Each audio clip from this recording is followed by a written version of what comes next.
इतिहास लोक में आपका स्वागत है दोस्तों। हम गांधी दर्शन की चर्चा कर रहे हैं और हमारी चर्चा के केंद्र में है गांधी जी की किताब हिंद स्वराज। 1909 में प्रकाशित यह किताब गांधी जी ने लिखी थी 1908 में, जब वे इंग्लैंड से दक्षिण अफ्रीका जा रहे थे पानी के जहाज से। यह किताब प्रश्नोत्तर शैली में है। एक पाठक होता है और एक संपादक होता है। इनके बीच का संवाद हिंद स्वराज में अंकित किया गया है और इस संवाद के माध्यम से पश्चिमी सभ्यता, जिसे गांधी जी शैतानी सभ्यता कहते थे, को चुनौती दी जाती है। मैंने यह जिक्र किया था पिछले अंक में कि गांधी जी एक राजनेता थे, एक प्रयोगधर्मी इंसान थे। गांधी जी एक लेखक भी थे। और एक बात मैं कहना भूल गया था, वह यह थी कि गांधी जी एक पाठक भी बहुत अच्छे थे। भारतीय दर्शन का उन्होंने अध्ययन कर रखा था और जब उन्होंने कुछ विदेशी लेखकों को पढ़ा तो उन्हें लगा कि यह तो भारतीय दर्शन की पुष्टि है। लेकिन अपने सारे अध्ययन को संकेंद्रित करके गांधी जी ने जो किताब लिखी, वह किताब दुनिया में लोकप्रिय भी बहुत हुई। उस किताब ने शैतानी सभ्यता की बुराइयों को तो उजागर किया ही किया, लेकिन एक विकल्प भी प्रस्तुत किया। यह खास बात है। पिछले अंक में हमने यह बात की थी कि गांधी जी का जो हिंद स्वराज्य है वह पूंजीवाद के विरुद्ध खड़ा है। हमने पूंजीवाद के संदर्भ में यह जिक्र किया था कि बाजार है वह बंधन में जकड़ता है और बाजार तब बनता है जब आपके पास अधिशेष उत्पादन हो। और जब आप उत्पादन करें ही इसलिए कि मुनाफा कमाया जाए ज्यादा से ज्यादा, तो फिर आप अपनी उत्पादित की हुई वस्तुओं के लिए बाजार ढूंढेंगे और आपको बाजार नहीं मिलेगा तो आप बाजार पैदा करेंगे। लोग अपनी अपनी चीजों के लिए जब बाजार पैदा करने लगते हैं तो अर्थव्यवस्था का जो बुनियादी ढांचा है वह चरमरा जाता है, लेकिन दिखता किसी को नहीं है। बाजार की चमक में, बाजार की चकाचौंध में उस चरमराते हुए ढांचे की तरफ किसी का ध्यान नहीं जाता है।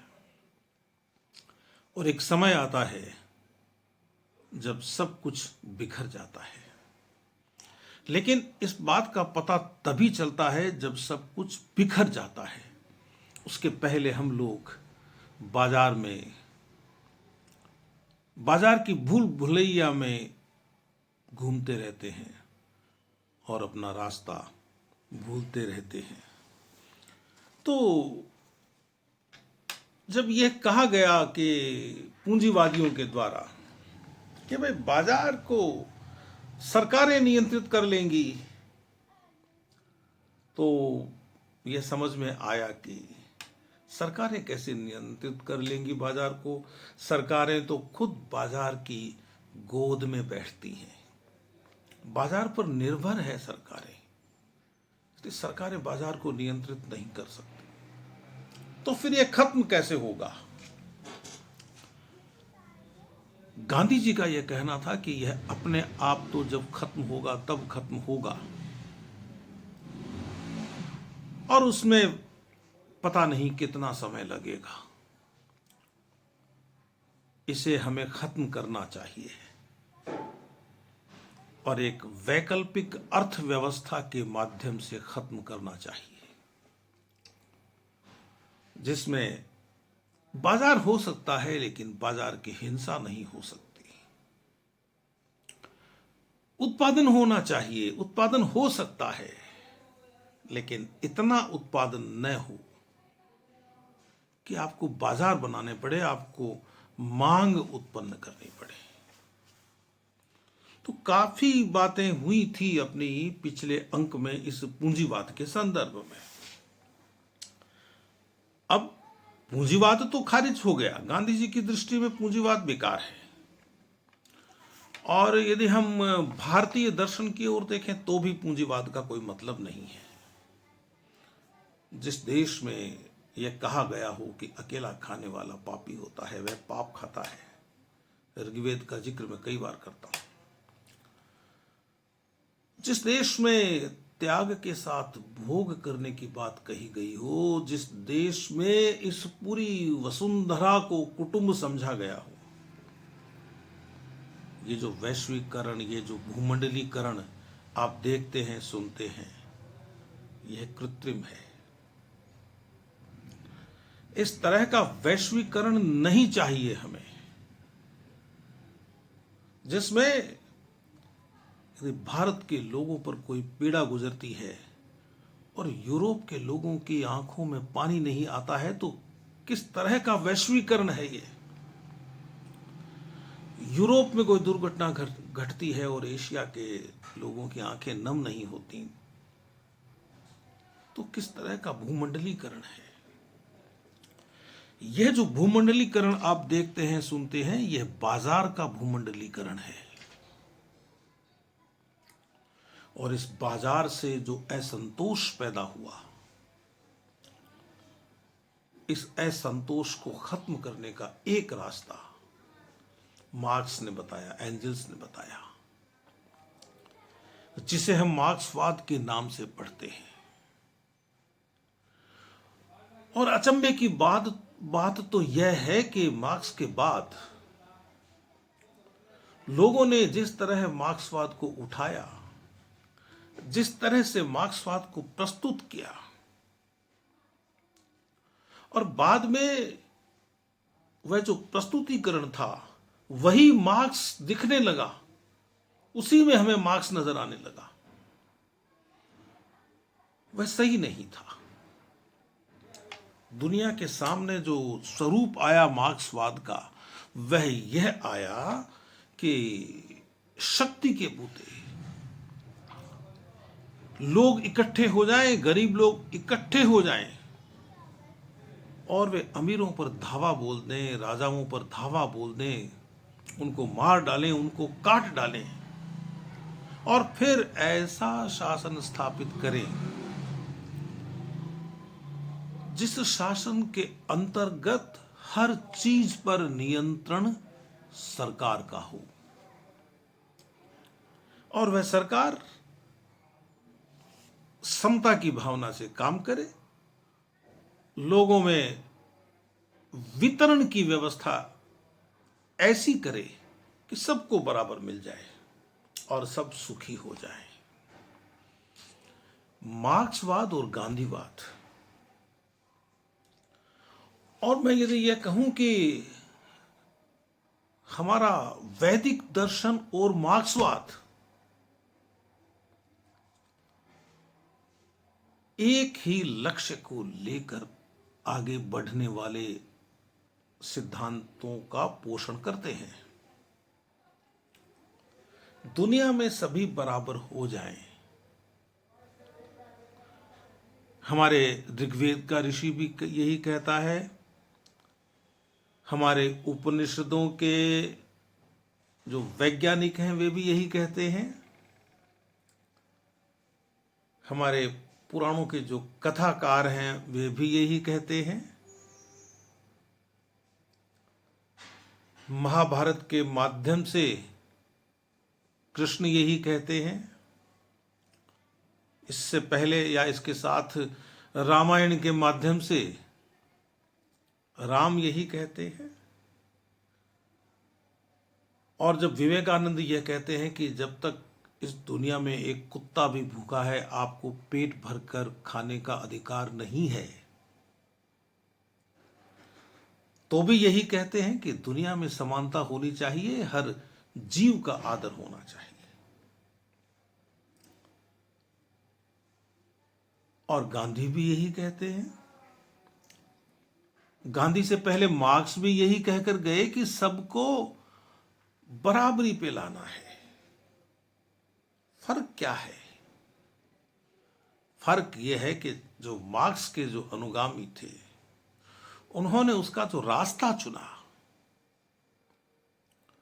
वह रास्ता रक्त से भरा हुआ रास्ता था। उस रास्ते पर चलने वाले लोगों के हाथों में तलवारें थी, बंदूकें थी। और गांधी का यह कहना है कि इस तरह से आप बराबरी नहीं ला सकते। गांधी भारतीय दर्शन को ही प्रतिबिंबित करते हैं अपनी वाणी में। इस तरह से आप हिंसा के विरोध में हिंसा खड़ी करेंगे, जो समानता आप लाएंगे वह अस्थायी होगी। इससे अच्छा है कि लोगों का दिल बदले।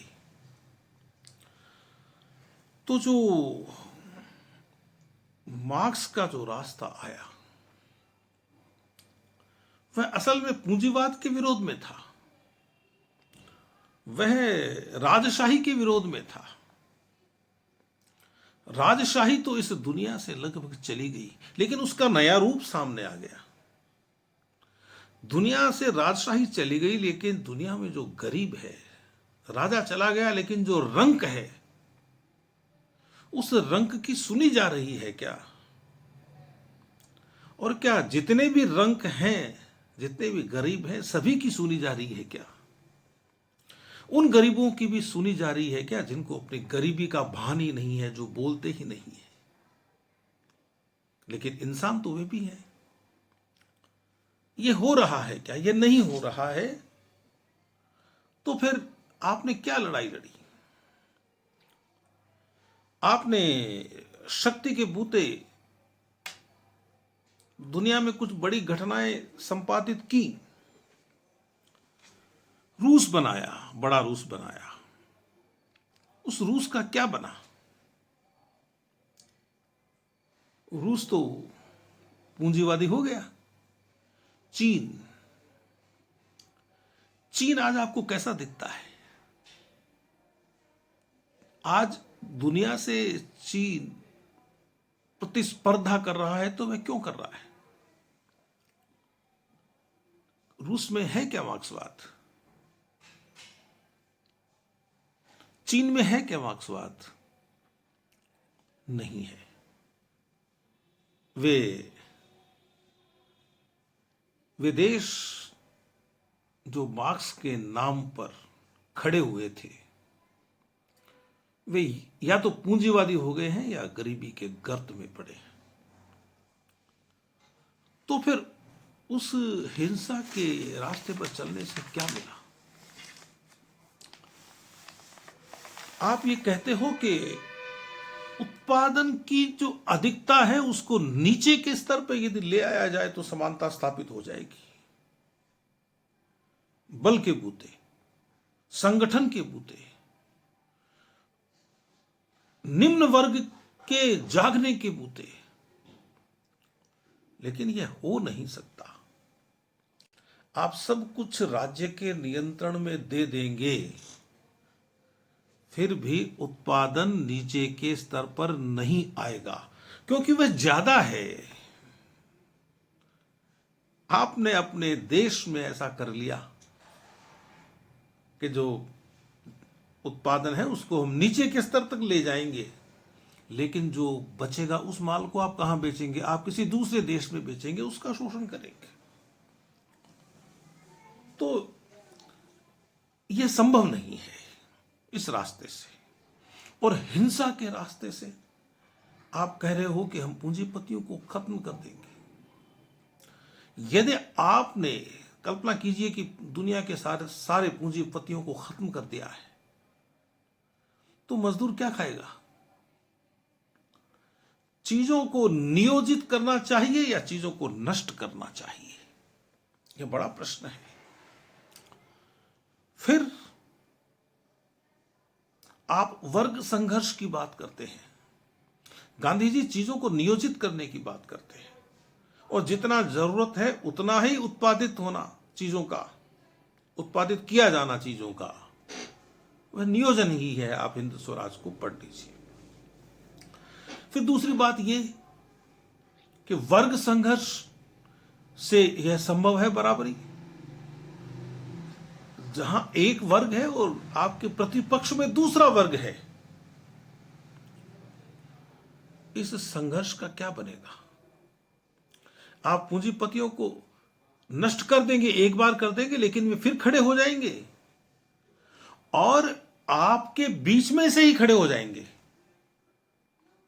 आप देख लीजिए, जिन लोगों ने पूंजीवाद के सहारे सत्ताएं खड़ी की थी, चाहे वे उद्योगपति हों या राजा कह सकते हो आप, विभिन्न देशों में अलग अलग नाम होंगे राजाओं के, पूंजी उन्होंने भी धन के बूते ही किया। यानी आपने चाहे राजतंत्र में या पूंजी तंत्र में किसी भी रूप में आपने शक्ति अर्जित कर ली, उस शक्ति को आपने नष्ट कर दिया। जिन लोगों के नेतृत्व में आपने शक्ति को नष्ट किया, ठीक है, आपने राजा को मार दिया, आपके व्यक्ति कुर्सियों पर बैठ गए, दफ्तरों में बैठ गए जाके, लेकिन उनका रवैया कैसा रहा बाद में आप देख लीजिए। दुनिया के ऐसे देशों का अध्ययन कर लीजिए जिनमें कथित तौर पर क्रांति हुई है। जिन लोगों को आपने अपदस्थ किया, आप उनके जैसे ही हो गए। जिन पूंजीपतियों को आपने हटाया, सरकार के नियंत्रण में आपने कारखाने दे दिए, फैक्ट्रियां दे दी, सरकार खुद पूंजीपति जैसा व्यवहार करने लगी। यदि आपने आधा सरकार को दिया, आधा लोगों को दिया, तो बीच में संघर्ष हो गया। यानी यह संभव नहीं है कि आप वर्गों को खत्म कर दें। जिनके हाथ में सत्ता आती है, जिनके हाथ में धन आता है, वे लोग हमेशा अपना अलग वर्ग बनाते आए। आप ऐसा देख सकते हैं, अपने आसपास झांक कर देख सकते हैं। तो ये वर्गीकरण खत्म नहीं हो सकता। फिर जो मार्क्सवाद है, उसका अध्ययन तकनीकी विकास पर आधारित है। तकनीकी विकास का मतलब आप ये बड़ी बड़ी फैक्ट्रियां, उद्योग, मार्केट, इसी को मत दीजिए। आप थोड़ा पीछे जाके सोचिए, मार्क्स के जमाने में जाके सोचिए आप, जब ये हाल नहीं था। तो जो दर्शन लेकर आते हैं मार्क्स, वे तो आदमी जब सभ्य होने लगा था, जब उसने औजार बनाने शुरू कर दिए थे खेती के और शिकार के, वहां से चलते हैं वे तो मार्क्स। और वे एक रास्ता सुझाते हैं बराबरी का।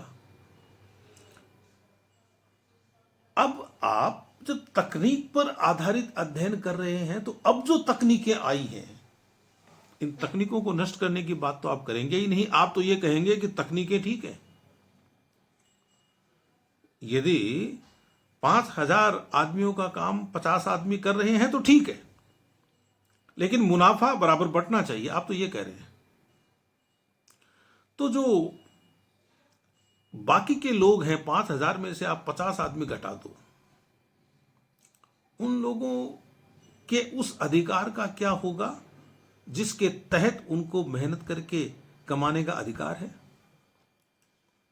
तो तकनीकी विकास के माध्यम से आपने कैसे, कहां बराबरी स्थापित कर दी?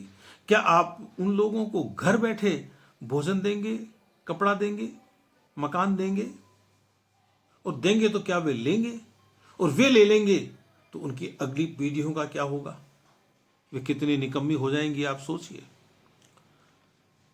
तो जो प्रक्रियागत परिवर्तन है वही उचित है।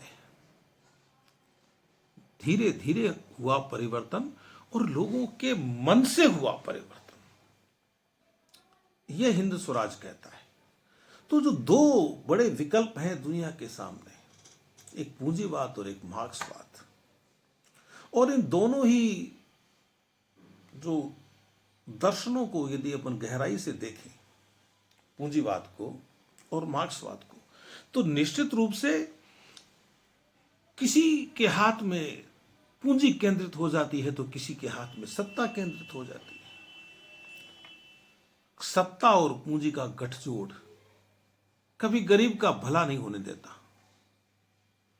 और यदि आप सब कुछ नष्ट करने की सोच लें, मार्क्सवाद का जो रास्ता बताया गया है, मार्क्सवादियों ने जो रास्ता बताया, लक्ष्य उनका बड़ा पवित्र है, इनकार नहीं है, लेकिन उस रास्ते से तो आप सब कुछ नष्ट करते चलेंगे। आप सब कुछ नष्ट करते हुए आगे बढ़ेंगे तो लौटते समय आपको क्या मिलेगा? लौटने का रास्ता नहीं है। और पूंजीवाद, आप ये कह रहे हो कि हर व्यक्ति को अपने हिसाब से कमाने का अधिकार है, धन इकट्ठा करने का अधिकार है, तो क्या उसे अनैतिक तरीकों से धन इकट्ठा करने का अधिकार है? क्या यह अनीति नहीं है कि जो जिस चीज की दुनिया में जरूरत नहीं है उस चीज को आप इसलिए पैदा किए जा रहे हो कि आपके पास धन बढ़ जाएगा? और दोनों ही व्यवस्थाओं में, चाहे वे पूंजीवाद हो या मार्क्सवाद हो, सरकार के नियंत्रण की बात करते हैं। मार्क्सवाद तो कहता ही है कि नियंत्रण सरकारी होना चाहिए पूरा, लेकिन पूंजीवाद के जो समर्थक लोग हैं वे ये कहते हैं कि साहब सरकार नियंत्रित कर लेगी पूंजीपतियों को। जो सरकार पूंजीपतियों की गोद में खेलती आई है, सरकार का मतलब एक व्यवस्था से है, दुनिया के किसी भी देश में देख लीजिए, वो फिर उन पूंजीपतियों की गलत बातों का विरोध कैसे करेगी? और अब तो जो स्थिति सामने आ रही है, बड़ी विचित्र स्थिति सामने आ रही है। अब तो पूंजीपतियों और पूंजीपतियों के बीच का गठजोड़ इतना मजबूत होता जा रहा है।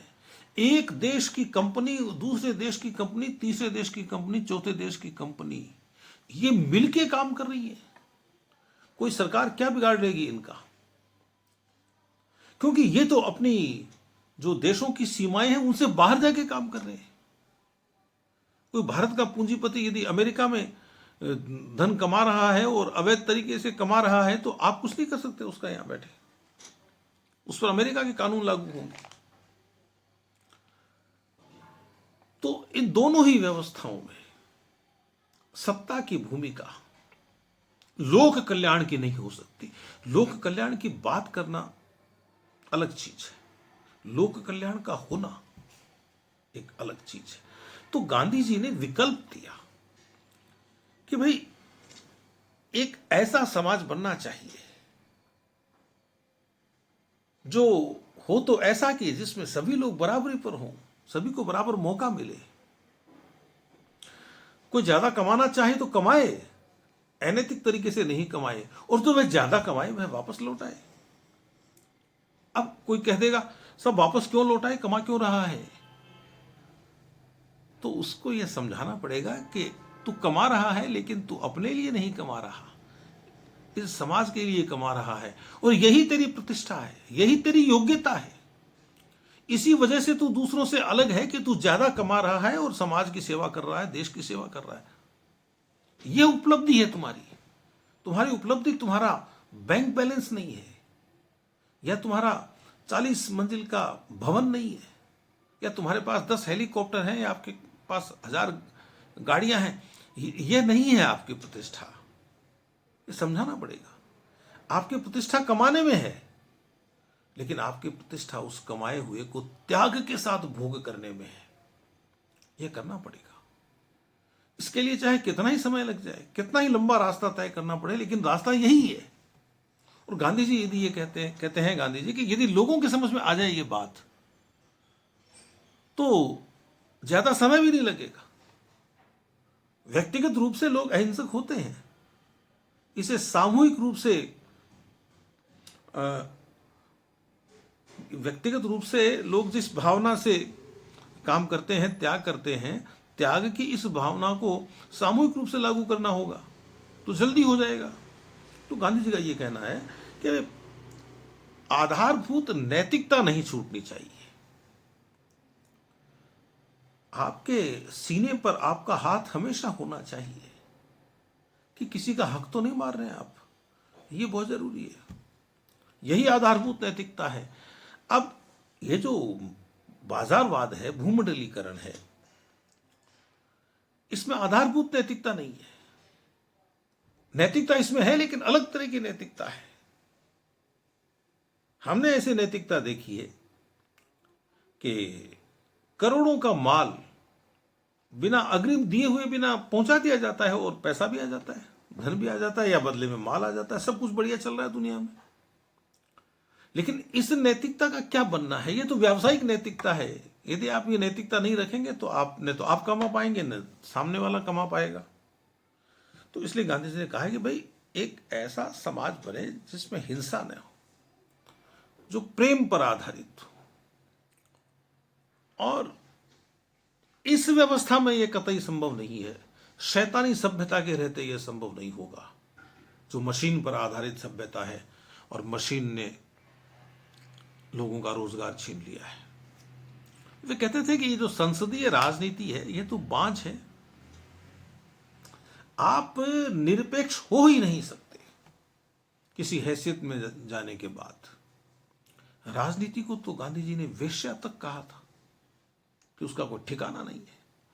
तो फिर जो विकल्प दिया गांधी जी ने, उसमें कौन कौन सी बातें बताई? उन्होंने कहा भाई शासन हृदय का होना चाहिए। मैं कई बार जिक्र करता हूं महाभारत के शांति पर्व का, जब भीष्म कहते हैं युधिष्ठिर से, युधिष्ठिर पूछता है कि महाराज ये क्या है, ये शासन, ये सब राजा, ये सब क्या है, ये क्या किस तरह की व्यवस्था है, इसकी क्या जरूरत पड़ी? तब भीष्म ने कहा कि युधिष्ठिर, एक समय था जब कोई राज्य था ही नहीं, जब कोई राजा नहीं था, जब कोई दंड देने वाला नहीं था,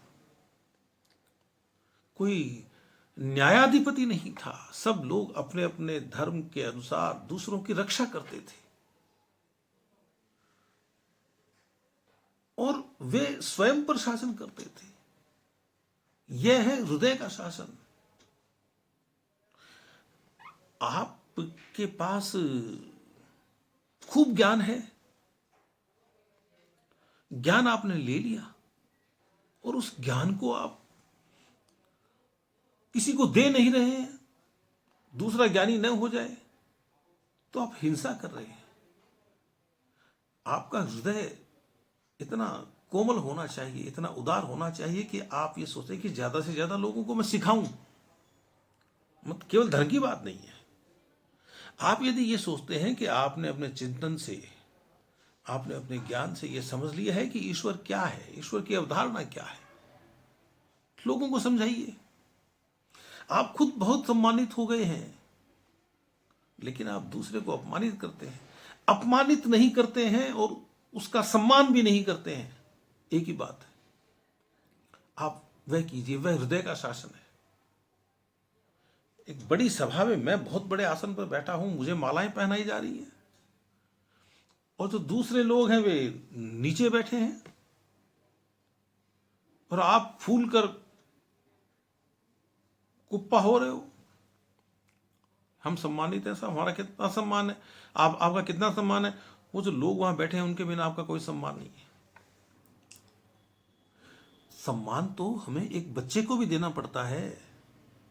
एक छोटा बच्चा आपसे बात करता है, अब बच्चे की लंबाई कितनी होगी? 3 फुट, और आपकी हाइट मान लीजिए कि 6 फुट है, बच्चे की ऊंचाई 3 फुट है।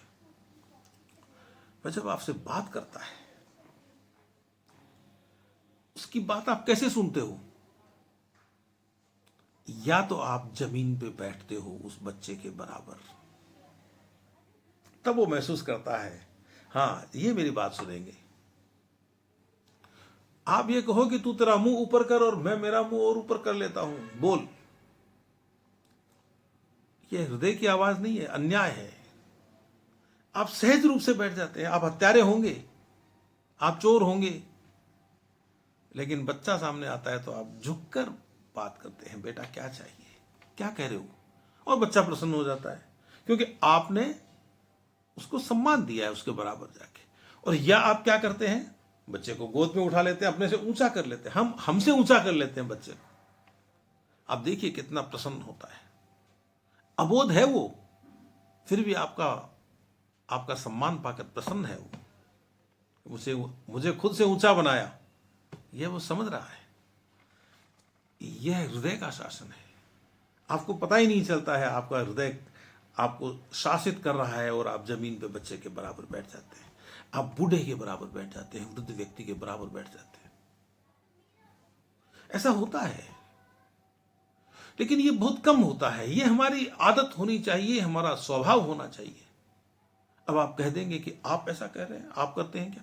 मैं बहुत बार कह चुका हूं कि लगभग हम 60 बार मिल चुके हैं गांधी दर्शन के सिलसिले में, और मैं 8 बार कम से कम कह चुका हूं कि मैं तो गांधी जी की बात रख रहा हूं आपके सामने, मेरी भूमिका इतनी ही है। कल को मुझे आप कटघरे में खड़ा कर देंगे किसी भी मौके पर कि आपने ये कहा था ना उस दिन, रिकॉर्डिंग देख लीजिए, तो मैं दावा नहीं कर रहा गांधी होने का, मैं तो वह बात कह रहा हूं जो गांधी जी ने कही, आप तक पहुंचा रहा हूं। बस यही कहना चाहता हूं कि अभी आप लगे हुए हो अधिकतम उत्पादन में, जिसकी जरूरत नहीं है। और गांधी जी क्या कहते हैं कि आप नीचे आइए, आप न्यूनतम उत्पादन पर आइए, जितनी जरूरत है उसी पर आइए।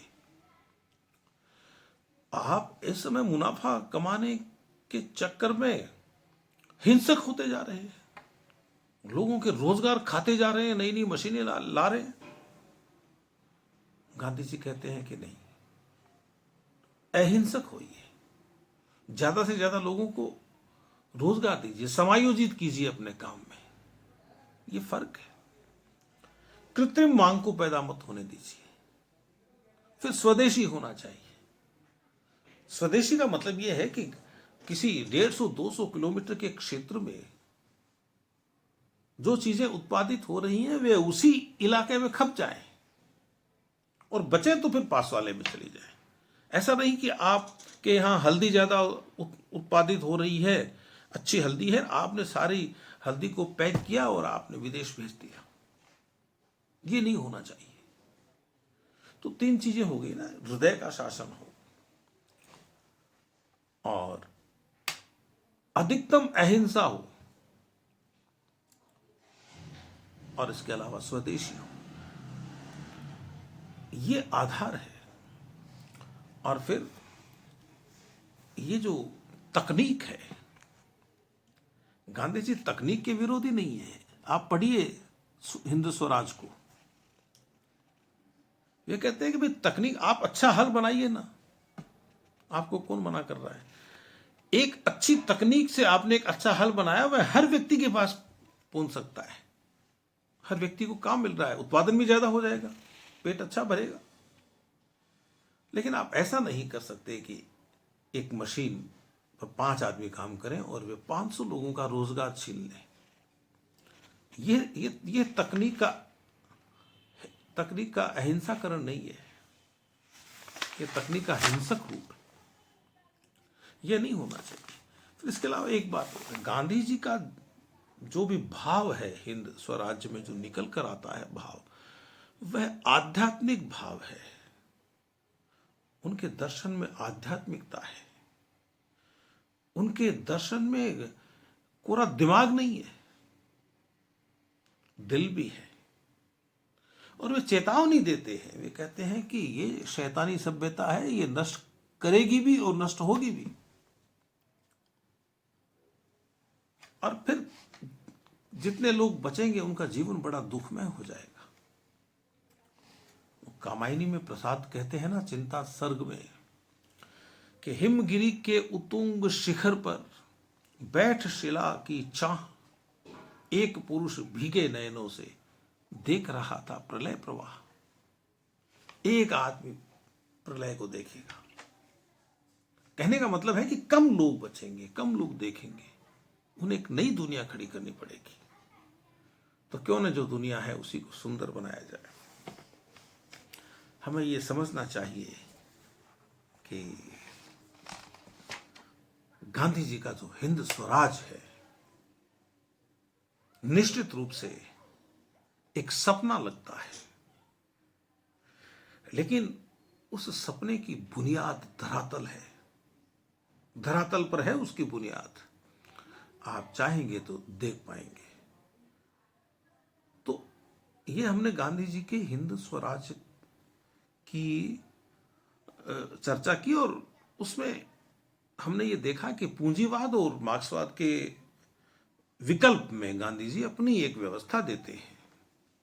अभी हमें हिंद स्वराज पर और भी बातें करनी है, तो हम दोबारा मिलें। तब तक के लिए आप अपने इस साथी को अनुमति दीजिए। नमस्कार।